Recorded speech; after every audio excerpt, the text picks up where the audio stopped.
Hey everyone, welcome to Founders365 with me, Steven Haggerty. Today we have the founder of Wootzoo, Matt Webley. How are you today, Matt? You are guest number 19, so thank you so much for being on the show. Yeah, great. Thanks for having me. Good man. On a Sunday evening as well. It's 8 p.m. from people listening, not on a Sunday evening.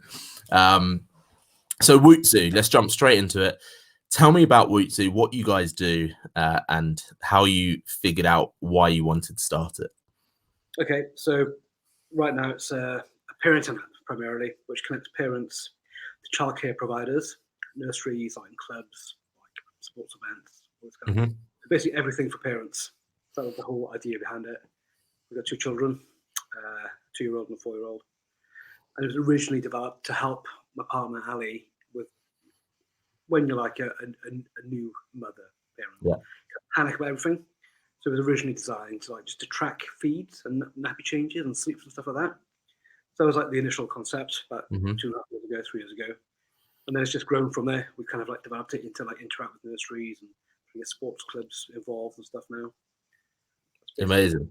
So it was born, excuse the pun, but it was born quite organically from your own experiences then. That's right, yeah. Because like Ali said, there's like a handful of apps out there, but a lot of them don't work. We need to pay for them. Yeah. So the initial idea was just build a free kind of app just to track feeds and stuff. Fantastic. And what sort of hurdles have you come across in the app building game? Because that's one of those, I feel like the app building world is one of those mysterious worlds that either some people are like, oh my God, it's so easy to build an app now. And other people are still like, it's going to cost you £1 million to build your app. Well, actually, it's a web app right now. I'm paying an app developer right now to make it into a native app. So yeah, I was going to try and learn how to program the app myself, using something like React.js. I don't know if you're down with different coding technologies, but React.js is I think it was developed by Facebook, and it's you can code it once in React, and it'll work on Android and on Apple. So normally, if you're coding a native app, you have to code it once for Apple devices and once for Android devices. Yeah.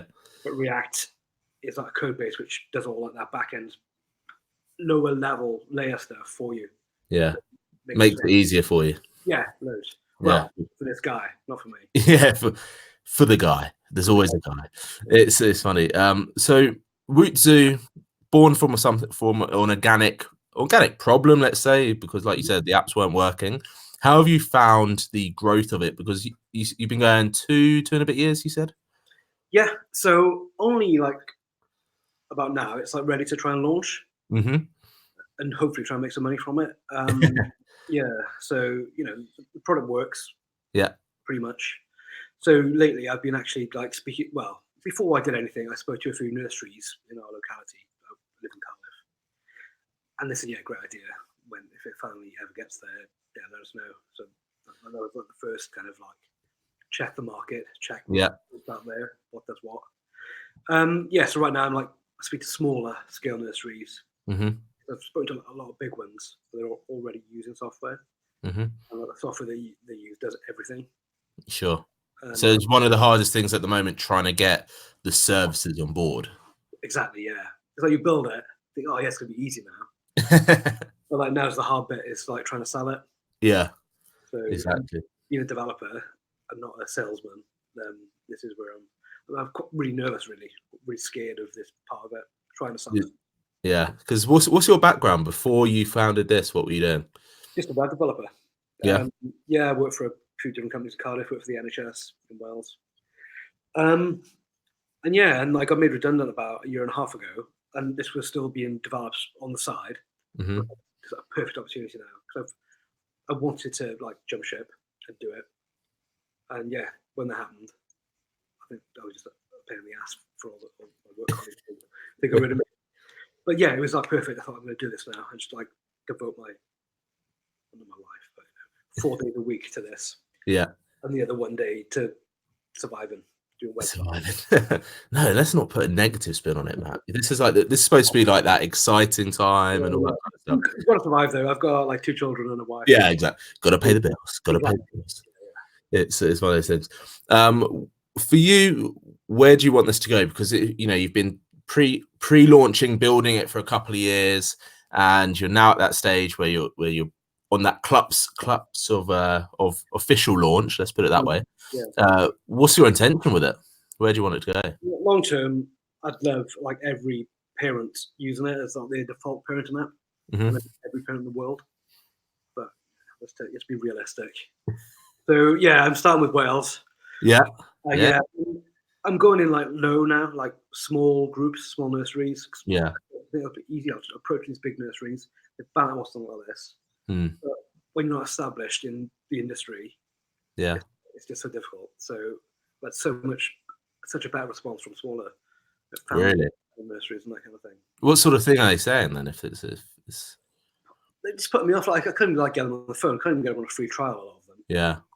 I'm going to speak to me. You just got to badger people to try and get a meeting. The barrier to entry being super high. Yeah, and they must get so many like calls. Like they're big established nurseries in Cardiff. Probably like the first, like when the sales guy is looking for people to sell to. Oh, nursery Cardiff.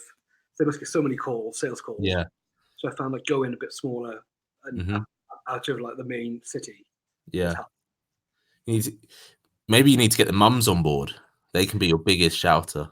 Yeah, but it's a bit chicken and egg because without the nurseries there. Yeah, without the services, what's going to attract the mums or the dads? Let's face it.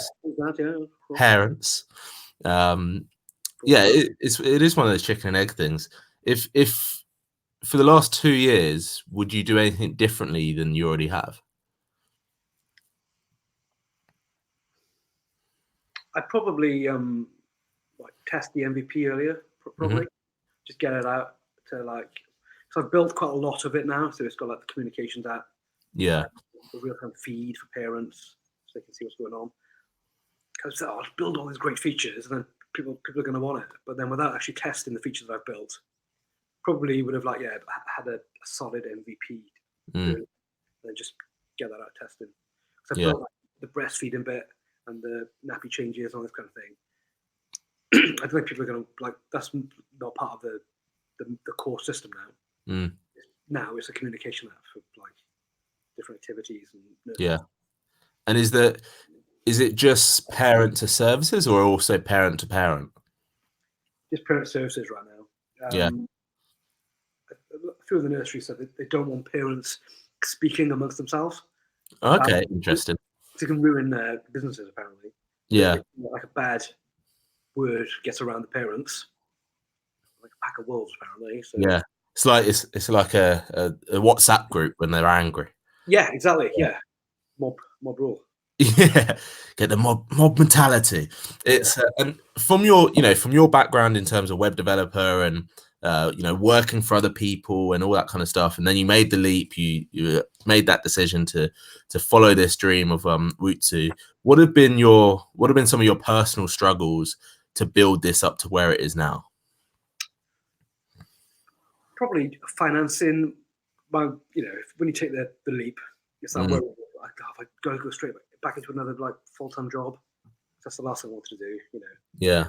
Don't know if you're the same, but employers can be a pain in the ass, can't they? They don't treat you the best, and there's always a rivalry in the office, and you want to be the best, and some other guy wants to be the best. There's some guy that's been there 10 years, and he hates it.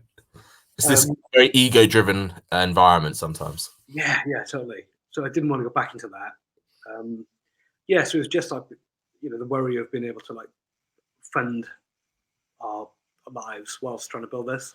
Yeah, that was the biggest worry. And now it's the worry of someone saying, "No, I don't need this app," or the app is rubbish. That's the next biggest fear. Yeah, let's talk about that fear, because I think that's something that a lot of people don't talk about. You have this amazing app, you've spoken to people and they like it, and you've spoken to services and they like it. But as a founder, this is almost like your third child, I'm guessing, in a little bit, in a little way. And now it's the time for you to put it out there in the public. First day of school almost. Yeah. And what's going through your head at the moment for that fear aspect? I don't know. you put it off and it's like they say, I don't know, you put things off. You know, the thing that you fear most, you should probably do. I read that the other day. Yeah. Yeah, and it's been this over like the last year. I probably could have like tried to sell it earlier, but I was like putting a bit more in and putting it off. But now it's like I've got to just get out there now and present it, I suppose. So it's that little massive step sometimes, isn't it? Yeah. So it sounds like a one paying customer we have. Yeah, it's funny. It's do you think you're going to go down the investment route for it? Not right now. I want to keep it bootstrapped. Yeah. I'm not keen on an investment really. Maybe How come? Me being naive. I don't know, because a lot of my colleagues, I'd say, or like people I know that have just like they're not developers for a start. They built stuff solely to get investment. Yeah. And then it kind of like goes out of your hands a little bit, and it's just all about trying to sell the idea to investors. And I don't want to be that guy. Yeah, no, I agree. I think there's a lot of trends there's almost that pressure on founders to get investment, where actually a lot of the time, you know, I speak to founders all the time and they might send me their pitch deck to have a review of, and one of the conversations I say back to them is like, you don't actually need this investment. All you need to do is make some more strategic decisions to get the income coming in a greater level, which is going to fuel everything that you want to fuel anyway. So, you know, I've heard some real horror stories of people getting investors, and it's just the wrong investor, and then they've lost, you know, this third child of theirs suddenly has this awful environment in it. It's it is. I think it's a good move, because especially at your stage, you know, you want to be getting this ball rolling, and getting people using the app, right? Exactly. Yeah, you want to build a product that sells, not investable. Yeah, and because of the type of app that it is, you know, like I said again, born out of organically, and something that you saw the need for. Do you think because of that you have a different viewpoint on the business as a whole? I don't know. I'm not. It's not my first. You know, I'm a web developer and I try and sell my services to people. Yeah. It's the first time I've like built a product to try and sell. Yeah. So I don't know how other people. Like a lot of founders I know, the whole goal is getting investment. I think they've got. I don't think they've got this close kind of like connection with it. Their child. So, yeah. I don't know. Yeah. Maybe. Who knows? Yeah. You know, we only know what we know. That's right. Yeah. You know, and it's funny. It's one of those things. For you, what's been the biggest change in terms of having that service-based type outlook versus that product-based now, which you now have? Well, selling services is quite easy, it seems to be, because I can just like pop on Facebook and find people that want a web app developed. Yeah. So it's like people are out there asking for these services, compared to now me trying to sell a product and approach people and be a salesman. Because I can just chat to people about web development and they can say, "Oh, I want this and this built." Say, yeah. But this is saying like, you know, this could like benefit your life. This could save you time. You know, it's just being that sales, a bit more sales kind of like oriented, I guess. Yeah, it's different identity as well. I think that's a really good point to bring up, that as you evolve as a founder and as a business owner, whatever we want to call ourselves, entrepreneur, your roles in the business change as well, because obviously when you first started, it was like probably more of that known feeling of developing and figuring out ideas, figuring out the need for the market, all that kind of stuff. And now it sounds like it's evolving much more into the sales director of the business, if you want to call it. You know, how do you handle those changes as the journey goes along, do you think? Well, I read a lot now, like sales books and like the lean startup and stuff like that. And I'm on like, you got that there, have you? I've literally got it behind me. Yeah, one of them. Yeah, just reading books of that. Buying like sales books. The ultimate sales machine. That's a good one. Yeah. Any help that you can. There you go. Okay. Very good. Okay. Chet Holmes. I'll ping you the link afterwards. Okay. Fantastic. There's a plug for the book that I don't even write. There you go. Do you write any books? No, I need to. I am in the process of writing a book. Oh, But it's been a long process. I started it mid last year, right. and it's probably quite similar to creating an app, I guess, because you have the ideas of what you want to achieve with it and how you want to make it look and feel and all these other aspects, and then it's joining the actual detailed dots, which is the time consuming bit, right? All the And hard. then when it's exactly, and then when it's finished, I'm like, I'm gonna be in your position. I'm gonna be like, oh, now I have to shift this. I have to sell it. Otherwise, all it is a bit of paper on my shelf again. Yeah, right. Yeah, It's funny. But you know, you're based in Cardiff, right? yeah. Do you think the location of businesses has a success factor to it in any way? Because a lot of people go, oh, I want to be in London, or I want to be in Manchester, or I want to be in Silicon Valley, or these big busy hubs of activity, let's say. Yeah. But Possibly. Don't want to make excuses. I've been in Cardiff, but I think in London you're gonna be in touch with more like-minded people. Probably. Mhm. You're one pint of beer away from an investor or something like that, or someone that knows someone who could give you a foot in. Yeah. Even across in Bristol, probably the web app would probably go down a lot better because they're a bit more kind of forward thinking and stuff. Yeah, There's a lot going on in Bristol at the moment. There is, yeah. It's funny. I think that's a big change in the way people are working together. I think there's been a huge shift we were speaking about before the call, but the different types of networking events that are coming out for founders, for business owners, that are much more beneficial to you as almost in that personal development space in that sense, rather than rocking up and, like I said before, having a business card shoved in your face and you're just like, oh my God, what do I do with this? Yeah, right. I've got my business card here and it's been on my desk, sat there, and it's my last one. And it's been sat there for months. I have not even. It literally got dust on it. Literally got dust on it. Yeah, exactly. I just use it to fidget with now. It's very, very bad. For you, was this, because what I'm really interested is because of the way this company has been born, was it something really obvious to you? Was this an obvious gap in the market? I thought it was at first, but the further you go into things, the more research you do, yeah, the more competitors you find. So what I've found, there is still a gap, which is one kind of application that does everything. As a communications app, there's a bit of nursery management and activity management and a parenting feed. So luckily, as far as I've seen so far, there's not one app for them all. There's 4 or 5 apps. There's directory listings for nurseries. There's you can find activities with different websites. Yeah. But yeah, there's not, as of yet, one application that does them all. So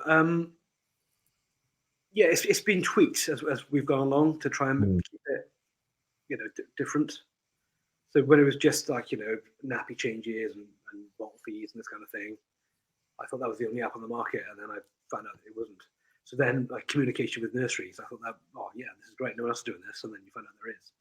So yeah, it's just iterating, I suppose, and pivoting. That also comes back to, well, not back to, we haven't touched on it in this episode, but it's come back to a few other episodes where we talk about how when you're in something, you're in that tunnel, you can only sometimes focus on that one thing. And then it's when you start talking to people and their world comes into your world and they go, oh, actually this sounds like this, or this sounds like this, and inside you're probably crumbling a little bit, because at first you're thinking, oh my God, there's no other competitors, this is the best idea in the world. Exactly, yeah. However, you're convinced it can't be like my app. It can't be. Yeah. But competitors are a good thing, right? Because it proves there's a need for it, even if they're rubbish apps or not quite meeting the exact same demand. There's still a really good lesson from that in terms of having competitors. I think I don't know about you, but in terms of who you've been speaking to, but I often find that people fear competition. Right. They want to be the next Uber, right? They want to be the pioneer in the marketplace. Yeah. Right. However, pretty much most ideas have happened, right? Yeah. We've been on this planet long enough now that pretty much we've all had a similar thought in one way or another. Exactly. However, what you're doing is you're actioning upon these thoughts and like making them a reality, right? Because most people don't, which is the great thing. And I think because at the moment you're a sole founder, but you've just hired another developer or work with another developer, right? Yeah, and I work with a few different people, like got a guy who does some like social stuff for me and Yeah, marketing and that kind of thing. Just stuff that I've learned. all the fun stuff. Yeah, It's how much you learn, It's like yeah, exactly. What's because before, when you're working in businesses, you're obviously surrounded by people. You could, when you're making your coffee at 11 a.m., you could chat to Dave and be like, all right, Dave, how was your weekend? All that kind of stuff. What? Yeah, everyone knows a Dave. Did you struggle with that or anything about that when you made that switch to go full time within Wootzoo? Yeah, so I tried to work from home just to begin. And yeah, nightmare. In bed until about 11. Like drinking coffee, putting it off. So I work in a shared kind of office now. Yeah. What change did that make? It gave me a routine. To be in like an office where other people are working as well. Yeah. And yeah, it's quite important to pick the right kind of shared space as well. So I've been to a few, and only one or two you feel kind of like you want to go there and work. You get that buzz. What made you get the buzz from the one you chose? I don't know. I think because there's like so many different industries there, and people are doing so many different things. Yeah. And there's like a bit of competition as well. I want to go there, and I want to like be the best there. Like, and I don't know if that's a good thing or not. It's probably yeah. Why not? Yeah, I want to kick ass. Like. Yeah, exactly. Yeah, and there's people there doing stuff. So every morning I'm like on the way into work, walking either from the train if I drive in, thinking I'm gonna like kill it today. you have that little prep talk with yourself every morning. I'm psyching myself up, thinking I'm gonna go in the office and I'm gonna be the number one. And the good thing is you don't have a boss to like deflate you in the moment you walk in. Exactly. Yeah. Like giving you hassle. Yeah. Because you mentioned earlier that since you've been since you started this business and you've been going it alone, you started to read more. What impact has putting, I guess it's classed as personal development. It is classed as personal development. What difference has been put in personal development as more of a priority in your life? I don't know. When you read books, it's hard to actually like take them. It's hard to like take the advice. I find myself, I read them. They say great things, and I go and make the same mistakes anyway. Until I've learned it myself and made the mistakes. Do you get that? Yeah. So sometimes it's. I think it will depend. For me, it depends on how the book is written. Right. There's a lot of. I'm a big advocate of it. It's all about implementation. You can read as many books as you want. You can do as many courses as you want. You can work with as many coaches as you want, as many mentors, all that kind of stuff. But if you're not implementing the knowledge that you're picking up, then it's all not a waste, but it's all, it delays the learning curve, right? Yeah, totally. But I do remember that when I first started, because before I got into coaching and doing all that kind of stuff, I was obviously running my own businesses, but I wasn't reading the Ultimate Sales Machine or any of the books behind me or over there. I was just getting on with it, right? I was just doing it. Yeah. And then it was only when I can't even remember, actually. I think I just started following a few random people on YouTube or on Facebook, and they were saying, "Oh, read this book, read that book." That's when I started to read. And one of the things I miss, and that you might have the same actually, one of the things I miss about having a commute, because I used to have an office in central London, and I'm based in Essex. But one of the things I used to love about a commute was being able to read and having that like dedicated time, because I knew in my head, oh, I've got 40 minutes, I can get through a few pages or a few chapters. So it comes back to what you mentioned earlier in terms of building those habits. You know, you were working from home, you were laying into 11, probably thinking, oh, this entrepreneurial life is pretty sweet. Yeah. But, doing it. Yeah, exactly. It's like everyone's doing this, right? Everyone's, you know, working from bed, hashtag bed Mondays or something. But when did you start thinking, you know what, this isn't a good habit for me to get into, and you started building the better habits? I think when my partner said, look, you got one chance at this. You got to go back to your day job if you don't make this work. Yeah. Get your ass out at like 8 o'clock in the morning. Basically, she kicked you out. Yeah. She was right there. You know, you know, it's easy to just like stay in bed until late and go in for a few hours and come home. Yeah. But you need to realize you've got an opportunity to achieve something. I think. Yeah, and like work like as hard as you can to try and make it work, or you're going to go back to that shit life that you know. This is why you moved out of that to try this. So try hard. Are you someone that has to remind themselves why they started? Yeah, I think so. Yeah, because I think that's really important, because a lot of people can often get not lost, but they forget why they started it. And I think there's a real danger in that, because it can morph into something that you like I said earlier about working with the wrong investor. It's often because actually they've forgotten the reason they started their business or their app, and this investor has just waved a check in front of them and they've gone, oh yeah, I'll have a bit of that, you know. Totally lose the passion. Yeah, exactly. Do you think because you're constantly reminding yourself, you're keeping that passion up and you're always evolving it and developing it and pushing it out there? Hope so, yeah. That's what I try to do. Yeah. But yeah, so you've got to like keep reminding yourself of why you're doing it and how important it is and what you want to achieve. Yeah, it is like I said, it's so easy just to like become lazy, because there's people in our office now who's playing like, just, on like YouTube all afternoon and walking around. Yeah, it is one of those things that everyone's journey is different, but the foundations which I find which are really interesting are all so similar. You know, they're all built on creating good habits for yourself. So you're treating it as a business rather than I'm doing this thing for my bed, and you know, making it's. I think it's really easy to make yourself look busy, right? You know, I'm sure in the early days you were really busy, but you also had those days where perhaps things were happening that you didn't need your involvement, but you then tried to justify yourself sitting at your desk or something and being like, oh, I'm so busy.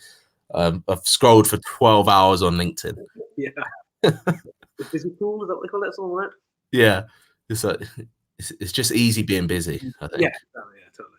It's how do you stop yourself that? How do you find yourself making sure that you're being productive rather than just busy?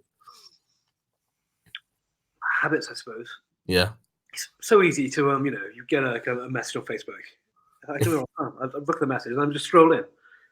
I think, oh god, they've got this down to like 30 minutes pass and you're like, I'm taking tips off them now. I do, like, you know, because they've got this like, they distract you and like they bring you in without you even noticing. Yeah. If I can take some of those into my app. Yeah, you need some sort of like subliminal message to keep people on your app. That's right. I'm sure there must be a couple of apps that do that. There must be. Apparently, like Facebook, like used all these like techniques that like slot machines use. Yeah. Like put the shiny objects in front of you so you click on them. Totally. Yeah, that's it. And you know, how often do you see people on the phone, walking, you know, on the train, all that kind of stuff? We're constantly using our phones to do everything in our lives. They say that, you know, there was more technology in the first iPhone that put the man on the moon or something like that, wasn't it? And that just always blows my mind when you think about that. And this is why, you know, apps like yours, there's always going to be a place for it in the marketplace, because people want to spend more time on their phone. They want to make their life as easy as possible. Whether people are getting lazier because of the ease of the apps, or if they are, it's your fault, Matt. It's your fault. Well, they say they want to make their lives easier, but the more apps you have and distractions, it's a good thing though. You want people to be on your app for as long as possible. You want people to use it. You want to have that user time built up, right? Yeah, sure. It's a funny thing. So Matt, tell me what does the next 12 months have in store for Wootzoo? It's just like the customer growth phase now, hopefully. Yeah.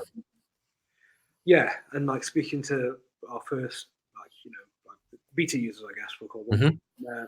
Just maintain a good relationship with those, and make sure that the features kind of answer their requirements and they find something from it. So it's just we're at that stage now. Fingers crossed. Everything crossed. You'll do it. Yeah, well, they give us feedback, and we're going to try and build exactly what they want. So we're working closely with just a handful of nurseries and like football clubs and like arts classes and stuff like that. Everything that the kids use, basically, isn't it? Yeah. Well, yes. Tuesday, ballet, Wednesday. Don't forget your payment on Thursday. So basically, use the app. It's fun. Listen, Matt. I did pre-warn you. I was a nice host, but for anyone going through, similar journey to you, what are 3 things that you can give them to help them along their way? Well, probably the stuff that we discussed today is like, firstly, to take it seriously. Take it seriously. Work hard, and if you get the opportunity, if you're lucky enough to get the opportunity, don't waste it. 2 would probably be get your MVP out as soon as possible. Get it into the hands of like users so they can tell you if you're going in the right direction or not. And like listen to users, listen to feedback, and talk to as many of your potential customers as you can. And 3 is habits. Yeah, habits. I was going to say, do what you fear most. Yeah, that's a great quote. It's like feel the fear and do it anyway. Yeah, face fears. It's fear is one of those weird things, though, isn't it? It's all in our head. Yeah, totally. Yeah, it's 100% the little man in your head telling you the opposite of what often you want to do.